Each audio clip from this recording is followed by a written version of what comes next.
Es una pregunta que todos nos hemos hecho en algún momento. ¿Cómo pudo sucederme esto? ¿Por qué a mí? Todos en algún momento. En el área familiar, en el área laboral.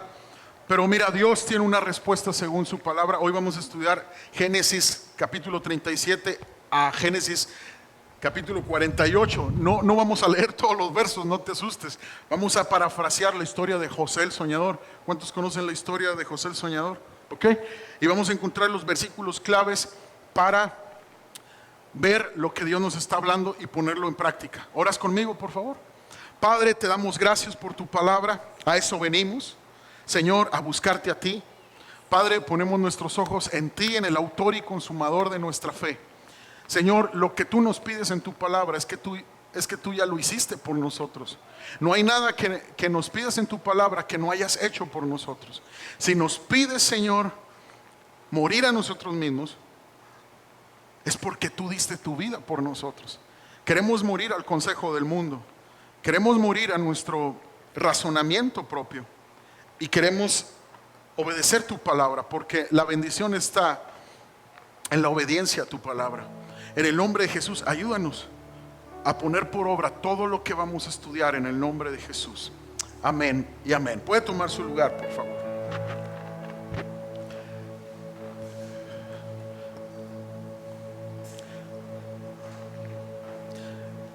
Si hemos sido tratados injustamente por alguien, ¿tendremos el derecho de sentirnos ofendidos y llegar a caer en la amargura, amados? Yo creo que esa pregunta nos la hemos hecho en medio de nuestras situaciones. Bueno, como me ha pasado esto, o como me hicieron algo que me dañó, que me lastimó, pues yo creo que tengo el derecho de amargarme y de ofenderme.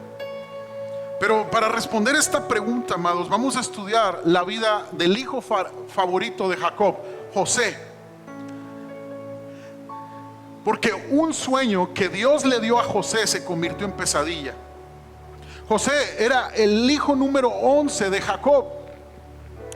Sus hermanos mayores lo despreciaban porque José era favorecido por su padre. Incluso en una ocasión, el papá de José, Jacob, le regala una túnica de muchos colores a José, y los hermanos se llenan de envidia y de celos, porque a él sí y a nosotros no. En una ocasión José tiene unos sueños de parte de Dios. El primer sueño era donde un manojo de trigo estaba erguido. Era el manojo de José. Entonces 11 manojos a su alrededor se postraban ante su manojo. También tuvo otro sueño donde el sol, la luna y las estrellas se postraban ante él. Y cuando José relata sus sueños a sus hermanos, no son bien recibidos por ellos. Se enojan tanto que en una ocasión ellos traman diciendo: bueno, él va a dejar de soñar cosas ridículas si nosotros le matamos, si nosotros acabamos con él. Conspiraron contra él diciendo: ahí viene el soñador, matémosle. Y lo echaron, amados, en un pozo, porque a uno de los hermanos se le ocurrió: bueno, mejor vamos a venderlo, vamos a obtener ganancias. Obtuvieron 20 monedas de plata y se repartieron el botín. Entonces pasaba un grupo de ismaelitas, comerciantes, y a ellos fue que se lo vendieron. Esta era la vida de José. José los había ofendido, por eso lo traicionaron, quitándole su familia y su herencia. Tengamos en cuenta que fueron sus hermanos quienes hicieron todo esto. Hijos de un mismo padre, su misma carne y sangre hizo esto con él. Ahora vamos a entender el concepto de la historia. Esto está en Génesis 37. Cuando una persona era vendida como esclava a otro país, continuaba siendo esclava, iglesia, hasta el día en que muriera. Entonces la mujer con quien José se casaría sería esclava, porque él ya era esclavo. Y todos sus hijos también lo serían. Hubiera sido difícil nacer esclavo, pero era indiscutiblemente peor haber nacido para heredar una fortuna y un gran futuro, y que de repente todo le fuera quitado, iglesia. Habría sido más fácil si José no hubiera sabido lo que podría haber recibido. Fue como si muriera en vida. Es decir, tener todo y de repente quitarle todo. Era esclavo en un país extraño. No podía salir de Egipto. Le pertenecía a otro hombre para toda la vida, porque José fue vendido a Potifar, un oficial de la guardia del faraón en Egipto, y le sirvió durante 10 años aproximadamente a este hombre. Nunca tuvo noticias de sus familiares. Sabía que su padre lo creía muerto, pero su familia había continuado con su vida. José no tenía esperanzas de que su padre lo rescatara. Y a medida que pasó el tiempo, José halló favor ante los ojos de su amo Potifar. Dice Génesis 39, verso 1 al 4. Acompáñame. Cuando José fue llevado a Egipto, Potifar, un oficial egipcio de Faraón, capitán de la guardia, lo compró a los ismaelitas que lo habían llevado allá. Pero el Señor estaba con José. Diga conmigo: el Señor estaba con José, que llegó a ser un hombre próspero y vivía en la casa de su amo el egipcio. Vio su amo que el Señor estaba con él y que el Señor hacía prosperar en su mano todo lo que él hacía. Así José halló gracia ante sus ojos y llegó a ser su siervo personal, y él lo hizo mayordomo sobre su casa y entregó en su mano todo lo que poseía. ¡Wow! Un esclavo prosperando en tierra ajena. Quiere decir, amados, que José se guardó de la ofensa. Pudo guardar su corazón de la amargura. Por eso Dios lo bendijo. Porque un hombre puede salir adelante en la vida si entrega su corazón a Dios. Porque un hombre puede sobresalir independientemente de las circunstancias si Dios está con él. Fíjate cómo lo describe: y el Señor estaba con José. Un egipcio acaudalado vio que Dios estaba con José. Quiere decir que José venció aquello que lo pudiera hacer retroceder. Ahora, al mismo tiempo que las circunstancias parecían prometedoras para José, algo muy extraño comenzaba a gestarse en la mente de la esposa de su amo. Ella lo miraba con ojos de lujuria, dice la historia. Anhelaba acostarse con él. Se le insinuaba diariamente. Trataba de seducirlo. Un día que la mujer de Potifar estaba sola con José en la casa, lo acorraló. Lo tomó, pero José, ¿sabes qué hizo? Se quitó su túnica porque lo tenía enganchado y no, ¿cómo voy a hacerlo? ¿Cómo voy a hacer esto en contra del Señor y en contra de mi amo? Y se fue. La mujer se quedó con la túnica de José, con los puños cerrados, gritando: violación, me violaron. Potifar echó a la cárcel a José injustamente. Esto es algo real que sucedió. Después de haber sido traicionado por sus hermanos, ahora es traicionado y con mentiras es llevado a la cárcel. Ahora, amados, si tú puedes notar en la historia de José, comienza su historia, su vida en el Génesis 37. ¿Estás de acuerdo? Abre tu Biblia y puedes ver ahí. Pero si puedes notar en el capítulo siguiente, en el capítulo 38, ya no se menciona a José. Se menciona a Judá, un hermano de José, uno de los que lo traicionaron. Hasta el 39 continúa la historia de José. Es muy sorprendente. Pero ¿sabes qué? Dios está diciéndonos algo. La palabra de Dios es sabiduría de Dios. Y lo que nos está transmitiendo el Espíritu Santo en esta historia es una comparativa.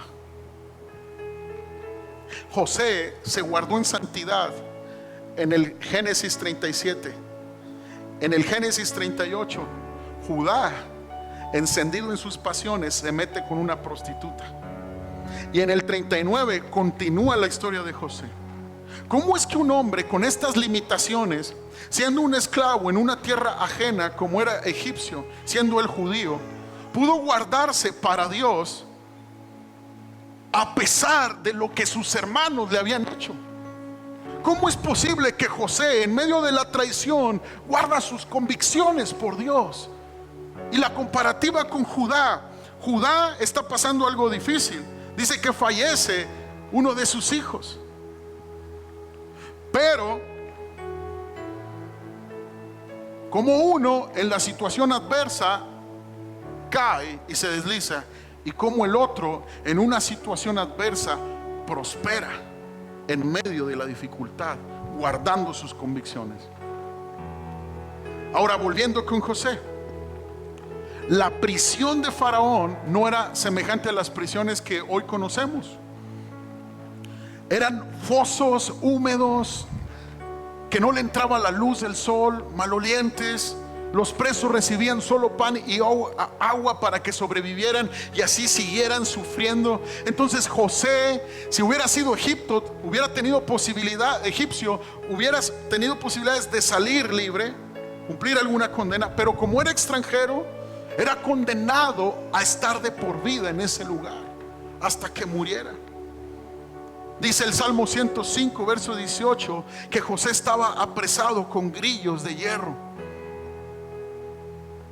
¿Puede usted oír, amado, lo que José pensaba en la húmeda oscuridad de ese calabozo?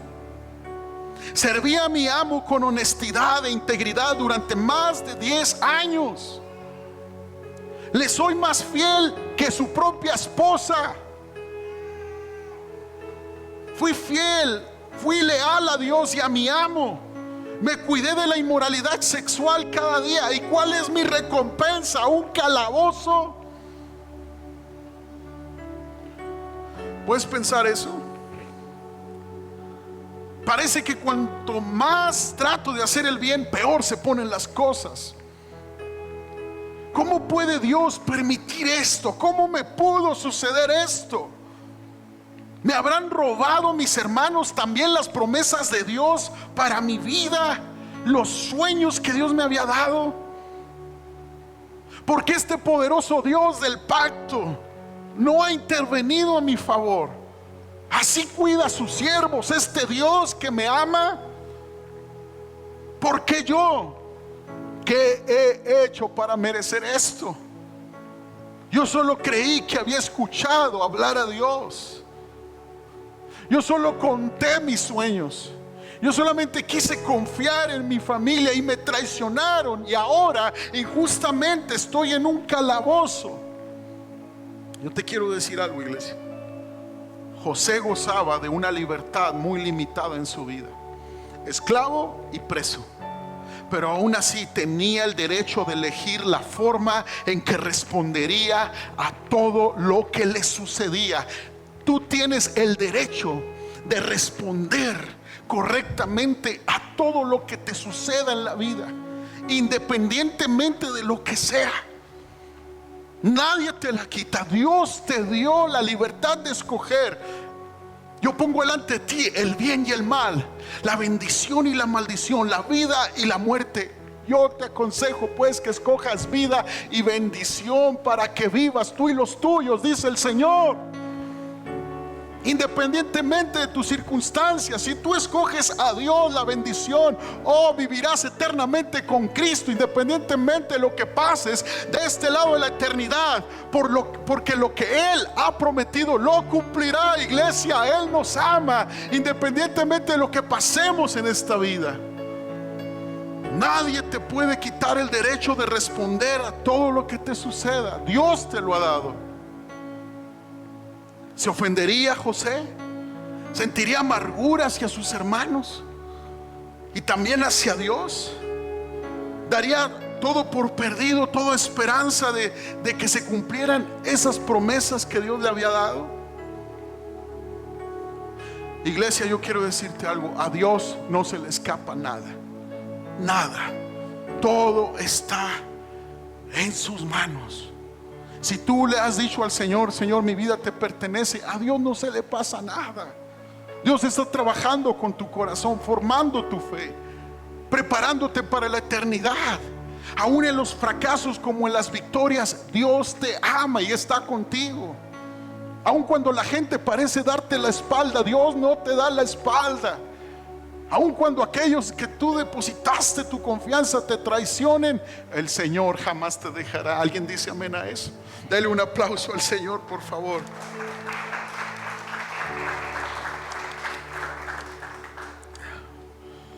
Imagino que hasta que todo terminó, jamás pasó por la mente de José la idea de que todo esto era el proceso por el que Dios lo hacía pasar a fin de prepararlo para gobernar.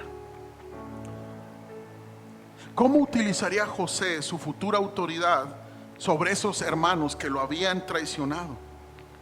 José, amados, estaba aprendiendo a ser obediente por medio de todo lo que padecía. Sus hermanos fueron instrumentos hábilmente utilizados por la mano de Dios. ¿Se mantendría fiel José a la promesa de Dios, buscando a Dios? Quizá cuando José tuvo sus sueños, los vio como una confirmación del favor de Dios sobre su vida, pero aún no había aprendido, amados, que la autoridad nos es dada para que sirvamos y no para enseñorearnos de los demás. Y muchas veces en esos periodos de preparación nos concentramos en los imposibles que son nuestras circunstancias, en lugar de la grandeza de Dios. Nos concentramos en aquellos imposibles para nuestro matrimonio, para nuestra familia, y no en la grandeza de Dios. Y por consiguiente nos desalentamos y necesitamos culpar a alguien. Así que buscamos a quien nos parece que es culpable de nuestro infortunio. ¿Sí o no? Cuando enfrentamos el hecho de que Dios podría haber evitado todo ese dolor y no lo hizo, muchas veces lo culpamos a Él. Mucha gente está culpando a Dios de lo que ha sucedido en su vida. Y esto era lo que resonaba en la mente de José. Yo he vivido según los mandamientos de Dios, no he transgredido sus estatutos ni su naturaleza de santidad. Solo estaba comentando un sueño. Soñé que era autoridad sobre mi familia. ¿Y cuál es el resultado? Mis hermanos me traicionan y soy como esclavo, soy vendido como esclavo. Mi padre piensa que estoy muerto y no viene a Egipto a buscarme. Para él todo se reducía a lo que sus hermanos le habían hecho. Ellos eran la fuerza que lo había echado en este calabozo. Y quizá José, amados, pensaba cuán diferentes serían las cosas cuando él tuviera el poder, cuando ese sueño de Dios se cumpliera y fuera autoridad, cuando Dios lo pusiera en esa posición. ¿Cuántas veces escuchamos a nuestros hermanos y hermanas caer en la misma trampa de asignar culpas? ¿Cuántas veces no nos escuchamos nosotros culpando a los demás? Por ejemplo, si no fuera por mi esposa, estos problemas no estarían, dicen muchos hombres. No estaría metido en estos problemas económicos si no fuera por mi esposa. Si no fuera por mis padres que me educaron de esta manera, yo sería un hombre más exitoso. Si no fuera por esta persona que me traicionó, mi negocio hubiera despuntado, hoy sería diferente. Si no fuera por aquellos que me sabotearon, hoy estaría en un mejor puesto en el trabajo. Todo mundo tiende a culpar a alguien más cuando vienen dificultades, cuando las cosas no salen como queremos. Y la lista no tiene fin. Es fácil culpar a todos los demás por los problemas que tenemos e imaginar cuánto mejor estaríamos si no hubiera sido por los que nos rodean. Y sabemos que nuestro dolor y nuestra desilusión son culpa de ellos, decimos. Quisiera enfatizar el siguiente punto. Grábatelo bien. Absolutamente ningún hombre, mujer, niño o demonio puede jamás alejarnos de la voluntad de Dios. Nadie, si Dios tiene nuestro destino en sus manos, nadie nos puede alejar de la voluntad de Dios. Solo hay alguien que puede estropear la voluntad de Dios sobre tu vida, y ese eres tú mismo. Ese eres tú mismo. Los hermanos de José trataron con todo empeño de destruir la visión que Dios le había dado, los sueños que Dios le había dado. Pensaron que era el fin de José. Dijeron con sus propios labios en Génesis 37:20: ahora pues, venir, matémosle y echémosle en una cisterna, y diremos, alguna mala bestia lo devoró, y veremos qué será de sus sueños. Nadie pudo contra los sueños que Dios le había dado a José. José era el único que podía destruir lo que Dios le había dado, y José entendió esto.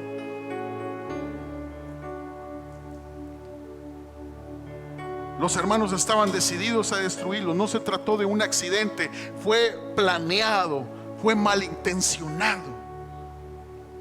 Ahora bien, puede ser que tú pienses que cuando ellos lo vendieron como esclavo, el Dios de los cielos miró a Jesús y al Espíritu Santo. ¿Qué haremos ahora? Ya me vendieron a José como esclavo. ¿Tendremos un plan B? ¿Alguna otra alternativa?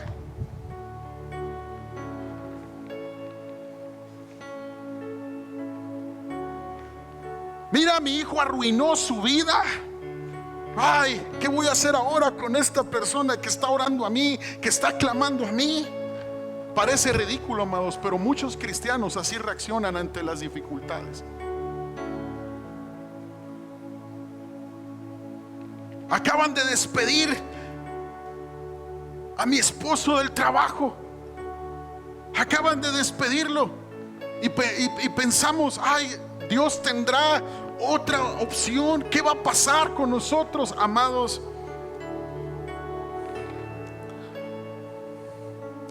Suena absurdo, vuelvo a repetirlo, pero la forma en que muchas veces reaccionamos insinúa que así vemos a Dios.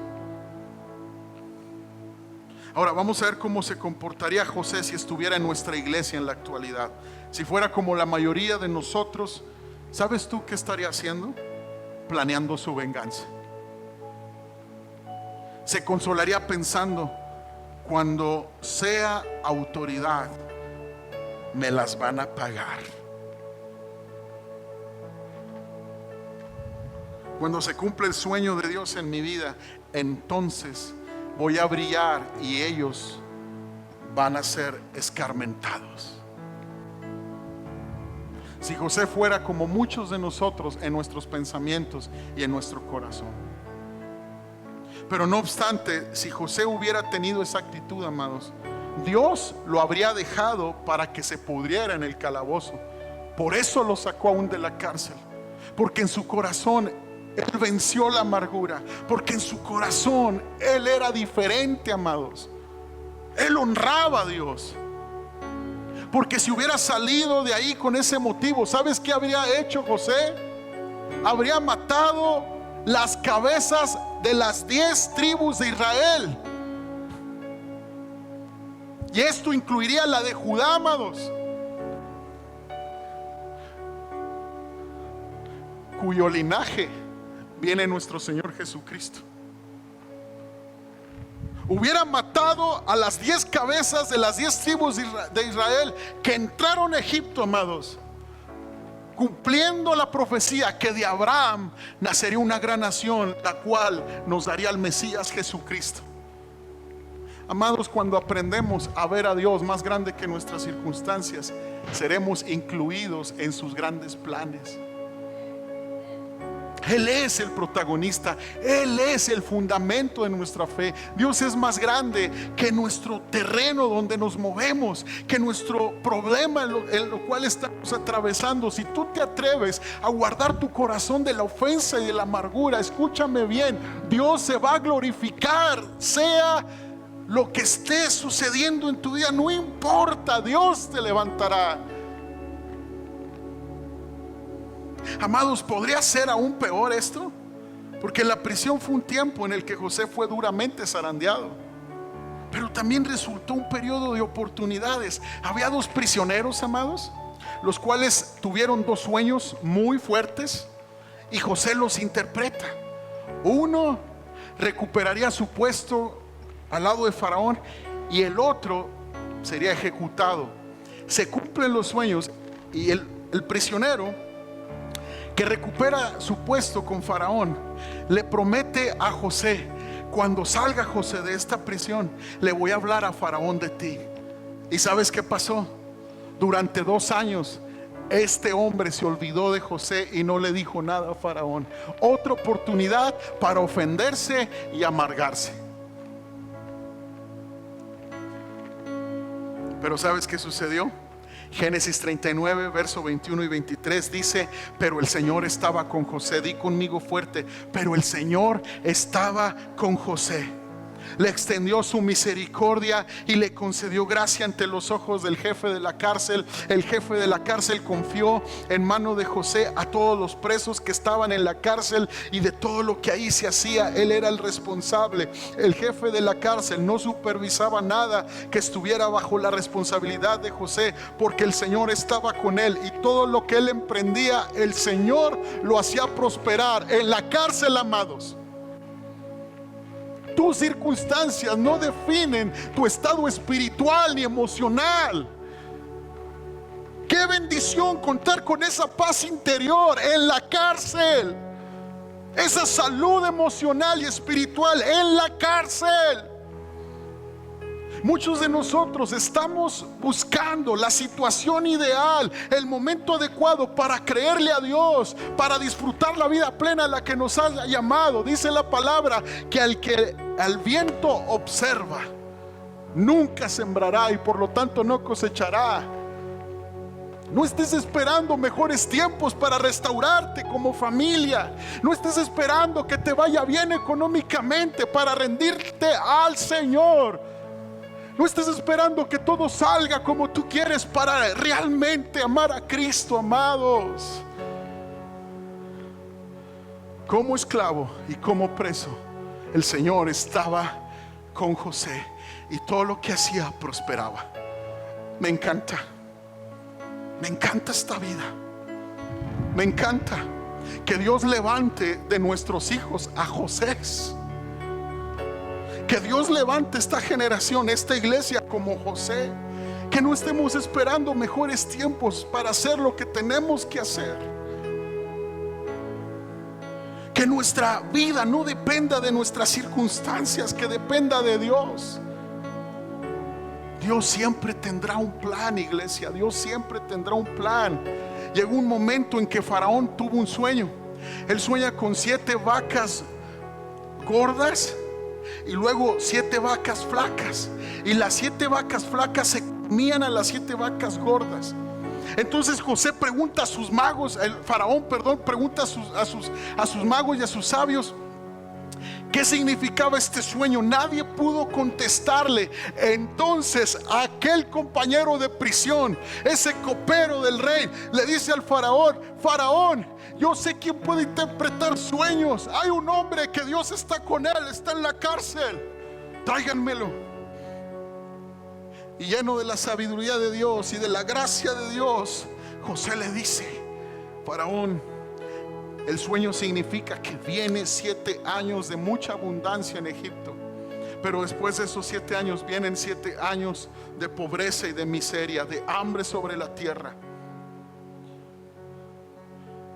¿Qué debo de hacer? Si tú me has confirmado este sueño, me has dicho su significado, puedo confiar en ti, en tu sabiduría. Yo te aconsejo que almacenes todo el grano posible estos 7 años de abundancia, para que se pueda sostener Egipto los 7 años que vendrán de pobreza.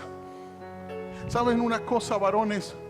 Si tú eres un hombre que guarda su corazón de la amargura y de la ofensa, tú vas a ser provisto de sabiduría para entender que los tiempos buenos te preparan para los tiempos malos. Vas a entender que los tiempos buenos son de Dios, y los tiempos malos también Dios está contigo. Si tú eres alguien que busca a Dios, los tiempos malos, escucha bien, no te van a sacudir. Si eres tú alguien que busca la presencia de Dios, que descarga todo su corazón en Cristo, que perdona a sus ofensores, tú vas a ser alguien con una paz interior, independientemente si estás de esclavo o de preso. Wow. Amados, yo no sé tú, pero yo quiero una vida plena, independientemente en qué trabajo esté, independientemente de quién esté a mi lado. Yo quiero ser feliz en Cristo y poder esperar su regreso, o que Él me llame a su presencia, preparado y firme, sirviendo al Señor. Si tú quieres esa estabilidad, tienes que buscar la presencia de Dios y vencer la ofensa y la amargura, iglesia. Dale un aplauso al Señor si tú quieres ser de esos.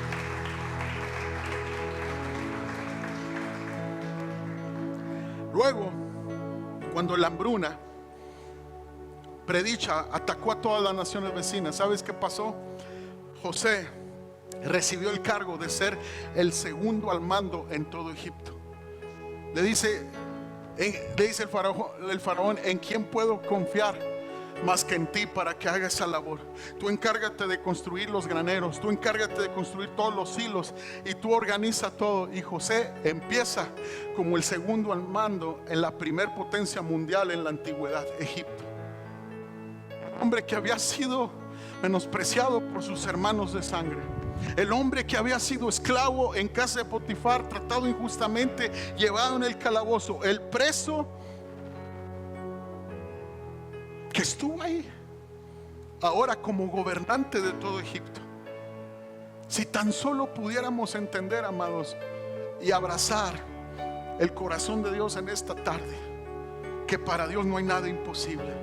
Si tan solo pudiéramos llenarnos de esperanza en su palabra, que Él te ama y que todo coopera para el bien de los que le amamos. Si tan solo pudiéramos entender que si creemos en Dios, Él hará aquellas cosas imposibles para nosotros posibles en el nombre de Jesús. ¿Sabes? Cayó el hambre en la tierra. ¿Y quién crees que llegó a pedir ayuda a Egipto? Los hermanos de José. Los hermanos de José. Y José podría haberlos echado en la cárcel, porque para Faraón ellos no eran nadie. Pudo haberlos azotado, torturado, hasta hacerlos sufrir. Pero ¿sabes qué hace, iglesia? Les proporciona grano sin cobrarles nada. Y después les dio de las mejores tierras de Egipto para sus familias. Y comieron de la grosura de la tierra, y en resumen recibieron lo mejor de todo Egipto. Y José terminó bendiciendo a los que lo habían maldecido y haciéndoles el bien a quienes lo odiaban. Mateo 5:44, palabras de nuestro Señor Jesucristo, nos dice: pero yo les digo, amen a sus enemigos y oren por los que los persiguen, para que ustedes sean hijos de su Padre que está en los cielos, porque Él hace salir su sol sobre malos y buenos, y llover sobre justos e injustos. Porque si ustedes aman a los que los aman, ¿qué recompensa tienen?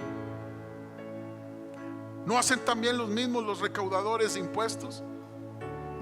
Para los judíos, los recaudadores de impuestos era gente que le había dado la espalda a Dios y a su pueblo judío. Recaudaban impuestos para Roma. Nadie quería los recaudadores de impuestos. Y Jesús está diciendo: ¿no hacen esto los recaudadores de impuestos? Aman a los que los aman, tratan bien a los que les pueden dar impuestos. Pero ustedes no son llamados a eso. Ustedes son llamados a perdonar a quienes aún los traicionen. Ustedes no son llamados a amar a quienes pueden devolverles algo a cambio.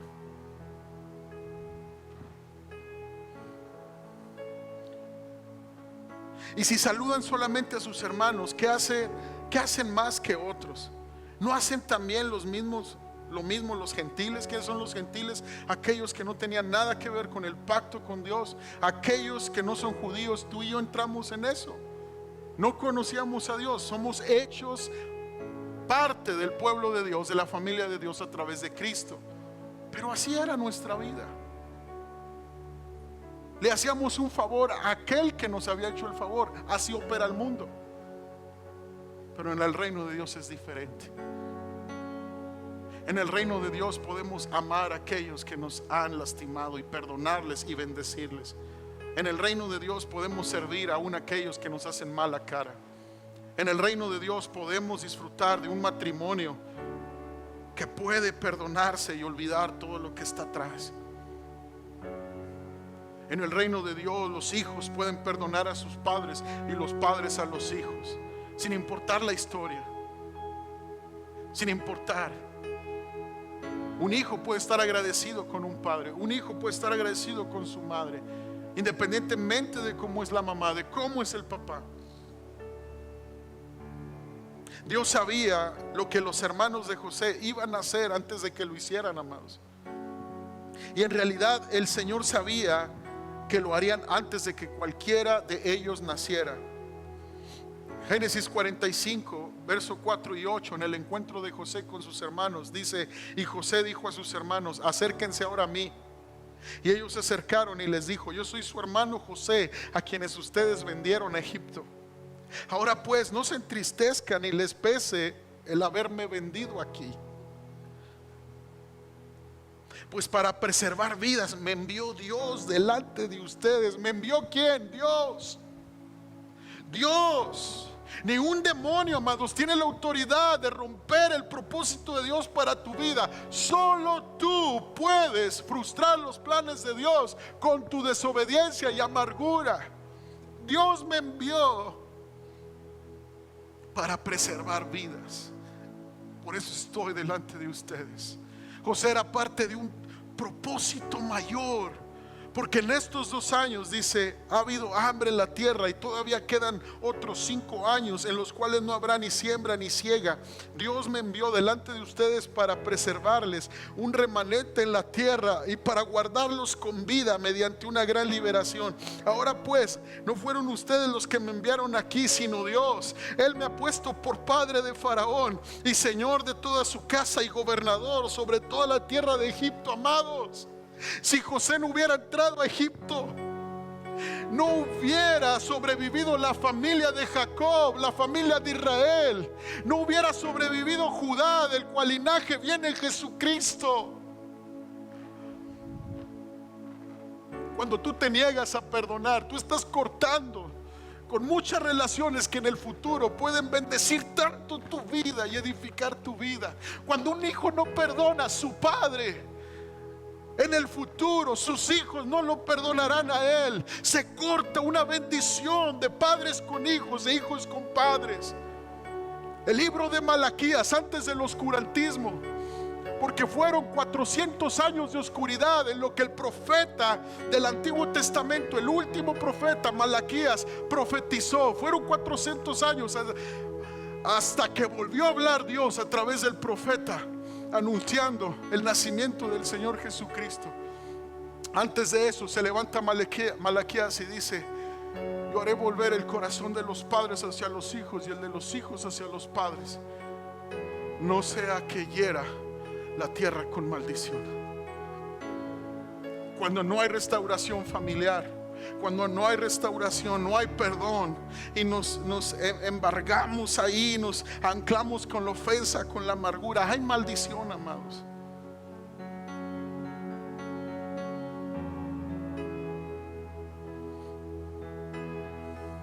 Vamos a leer lo que dice el Salmo 105, versos 16 y 17. Dice: trajo hambre sobre la tierra y quebrantó todo sustento de pan, y envió un varón delante de ellos, a José, quien fue vendido por siervo. ¿Quién envió a José? Dios. ¿Quién envió a José? Vuelvo a repetir, Dios. Dios puede usar cualquier situación adversa y obrar para bien en nuestra vida. Y es difícil entenderlo. ¿Cómo Dios puede hacer algo con esto que me pasó? ¿Cómo me pudo suceder esto, Dios? Pero Dios tiene un plan.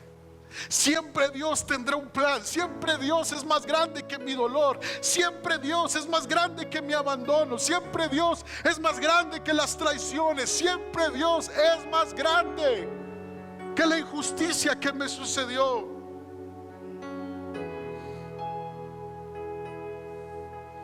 Ningún ser humano, mortal o demonio puede cambiar los planes de Dios para nuestras vidas, iglesia.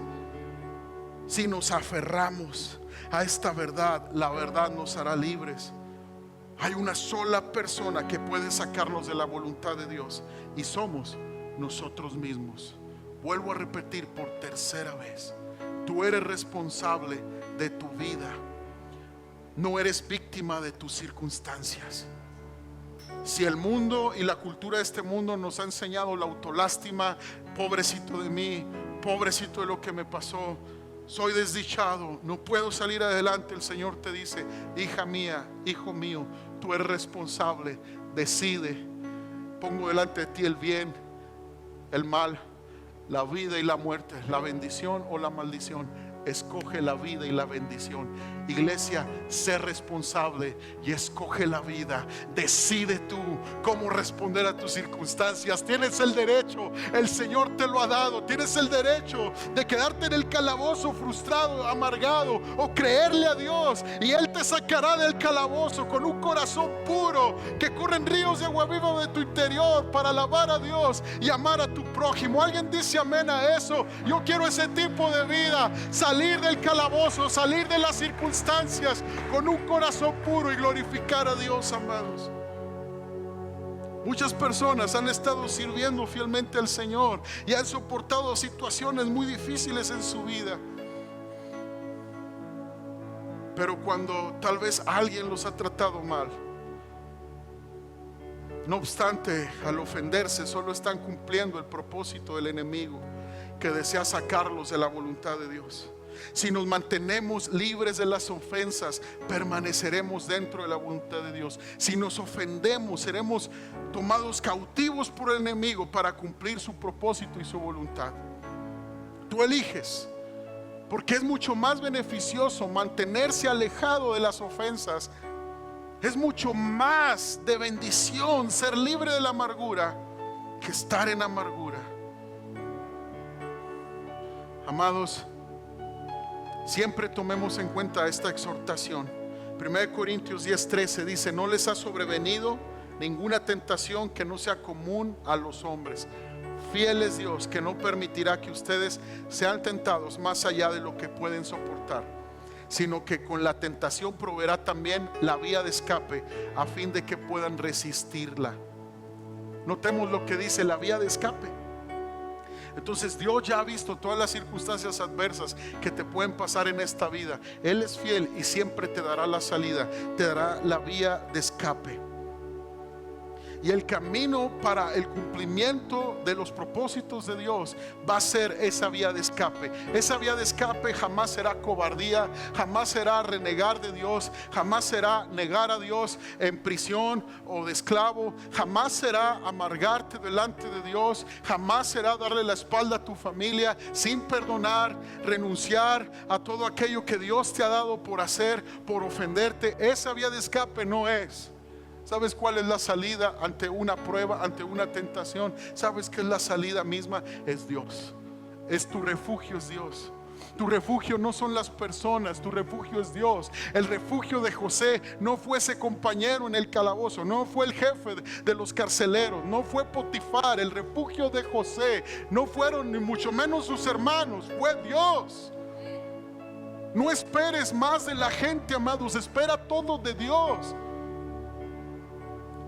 Generalmente empezamos a contar con nuestros dedos quién ha sido fiel en mi vida, quién ha estado conmigo en las buenas y en las malas. Fulanito, sutanito, este amigo incondicional, esta amiga, no hombre, mejor que mis hermanos de sangre. Pero yo te reto a cambiar tu pensamiento.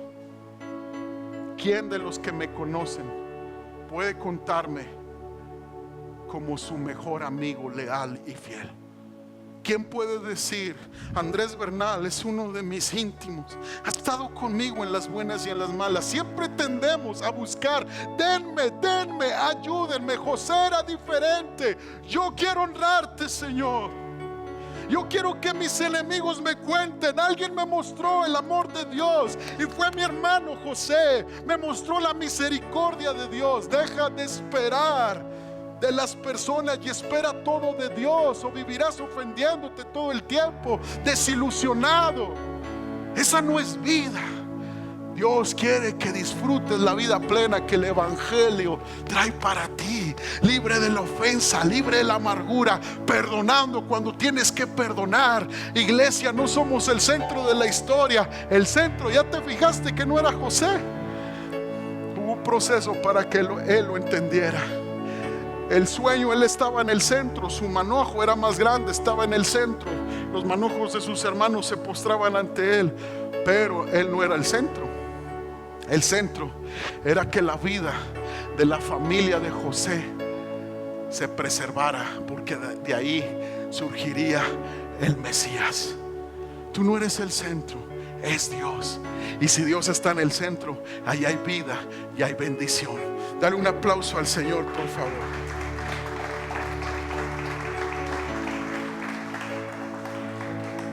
Mantente libre de la ofensa, sin abrigar amargura. Dice Santiago 4:7: por tanto, sométanse a Dios, resistan pues al diablo, y él huirá de vosotros. Quiero terminar con esto. Hay algo muy especial que José hace en Egipto. Y dice en Génesis 41, 51 y 52 que José tuvo 2 hijos en Egipto. Se casa, gracias a Dios, ya no como esclavo, y su esposa pues no fue esclava, sino se casa ya como gobernante de Egipto. Y dice que llamó a su hijo mayor Manasés, porque dijo: Dios me hizo olvidar todas mis angustias y a todos los de la familia de mi padre.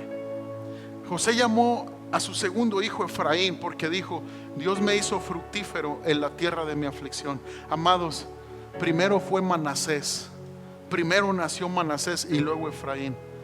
Quiere decir que primero es perdonar. Primero es que mi corazón esté puro. Primero es que yo sane. Porque si tú tienes a Manasés en tu vida, va a venir Efraín y tú vas a fructificar y tú vas a prosperar donde quiera que estés. Pero escucha bien, muchas bendiciones no vienen a nuestra vida porque no le entramos a la sanidad de nuestro interior en la palabra, mediante lo que Cristo hizo por nosotros. Primero es Manasés, primero sanar, y luego vendrá Efraín y prosperarás en la tierra de tu aflicción. ¿Quién dice que no puedes prosperar en la incomodidad? ¿Quién dice que no puedes salir adelante aún con esa situación de enfermedad? ¿Quién dice que no puedes salir adelante en tu matrimonio con ese pasado que te atormenta? ¿Quién dice que tus hijos no pueden levantarse independientemente de los errores que cometieron? Amados, primero Manasés y luego Efraín tuvo José. Ponte de pie, por favor. Y hay otra verdad en su palabra que quiero compartirles con esto, y ya termino la introducción del mensaje. Génesis 45:10. Cuando José se revela a sus hermanos, ¿qué creen que les da? Les da su perdón. ¿Y saben qué les da? Una tierra muy bendecida en Egipto. Dice Génesis 45:10: podrás vivir en la región de Gosén, donde estarás cerca de mí, junto con tus hijos, tus nietos, tus rebaños y tus manadas y todas tus posesiones. No solamente perdona, sino les da las tierras de Gosén dentro de Egipto. Tierras fructíferas, amplias, vastas para hacer vida ahí. Amados, en Éxodo 8:22 Y en Éxodo 9:26, ¿sabes qué ocurre? Pasa el tiempo, los israelitas, la familia de Jacob, que es Israel, se multiplica. Muere el faraón que estaba con José, que apreciaba a José. Entonces el siguiente faraón, muere también José. El siguiente faraón se levanta en contra de los israelitas, los esclaviza. Y fue ahí donde Dios levanta a Moisés para liberar a la casa de Israel de mano de los egipcios. Y todos saben la historia de Moisés, que Dios envía 10 plagas para que el corazón de Faraón se ablandara y dejara libres a su pueblo. ¿Sabes qué pasa, amados? Dice Éxodo 8:22: pero esta vez haré una excepción con la región de Gosén, donde vive mi pueblo. Ahí no habrá moscas. Llega la plaga de las moscas, ¿y sabes en qué tierra no llega? En la de Gosén. Entonces sabrás que yo soy el Señor y que estoy presente incluso en el corazón de tu tierra.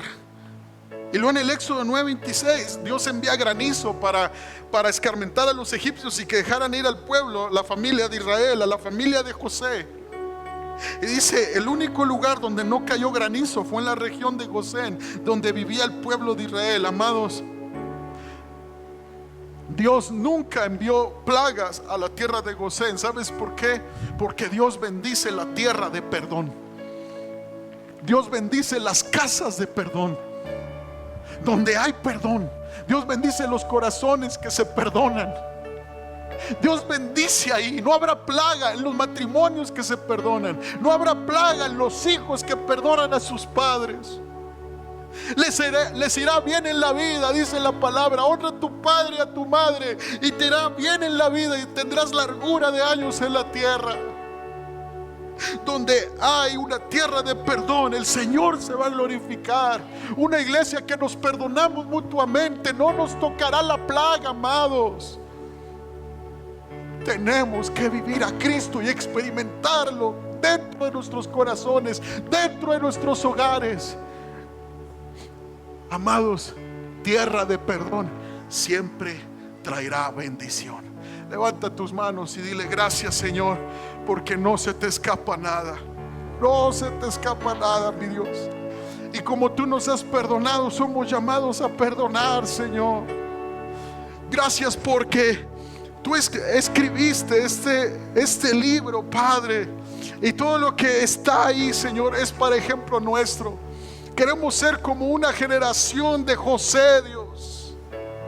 Padre, que sin importar las circunstancias, guardemos nuestro corazón y prosperemos en ti, en el nombre de Jesús. Oh Señor Jesús, gracias te damos, porque hemos sido llamados a bendecir a los que nos maldicen. Hemos sido llamados a perdonar a los que nos han ofendido. Dígale al Señor: yo perdono y bendigo. Dejo de culpar la traición, dejo de culpar a las personas. Hoy me hago responsable de mi vida en el nombre de Cristo Jesús. Dígale al Espíritu Santo: fortalece mi corazón, Señor. Lléname de ti, Padre. Lléname con tu Espíritu, Señor, para ser libre de la ofensa y de la amargura, Padre. Señor, no importa que a nuestro alrededor sea un torbellino, danos el ser fortalecido en nuestro hombre interior. Señor, si no hay plenitud a nuestro alrededor, que haya plenitud en Cristo en nuestro interior, Señor. Oh Padre, independientemente de los recursos, de donde vivamos, de donde trabajemos, Padre, si tú estás en nuestros corazones, adoraremos aún en las prisiones y en los calabozos. Puedes levantar tus manos y adorar al Señor. Dile: gracias por estar en mi vida. Gracias, Señor, porque esta temporada en mi vida no es el fin.